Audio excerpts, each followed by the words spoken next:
Hello नमस्कार प्रणाम दोस्तों, हम आप सबके भाई राकेश और आप देख रहे हैं RCS न्यूज़ भोजपुरी। दोस्तों, भोजपुरी के सुपरस्टार गायिका अक्षरा सिंह का एक गाना आया है जिस गाने का नाम है घिस घिस घिस, जो कि गाना आया है भोजपुरी में और उसमें काम किए हैं खतरों के खिलाड़ी अक्षय कुमार जी सुपरस्टार ने। जो कि गाना भाई क्या बवाल गाना है, क्या ज़बरदस्त गाना है। एक बार आप लोग सुनिएगा तो आप लोग को दिल जीत लेगी अक्षरा सिंह और अक्षय कुमार, क्योंकि इतना बेहतरीन गाना मात्र 1 डे में 20 मिलियन व्यूअर क्रॉस कर गया है।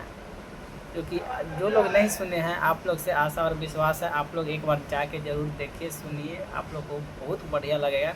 हम भी सुने हैं और एकदम बहुत ही बेहतरीन गाना है, क्योंकि सुनने के बाद एकदम दिल कद कद हो जाएगा। तो जाइए एक बार ज़रूर सुनिए और खूब प्यार आशीर्वाद दीजिए, अक्षरा सिंह जी को सपोर्ट कीजिए। और पहली बार भोजपुरी में अक्षय कुमार जी ने काम किए हैं, तो आप लोग उन्हें भी बधाई दीजिए और सपोर्ट कीजिए। फिर मिलते हैं नेक्स्ट वीडियो में। लव यू, धन्यवाद, जय माता दी, हर हर महादेव।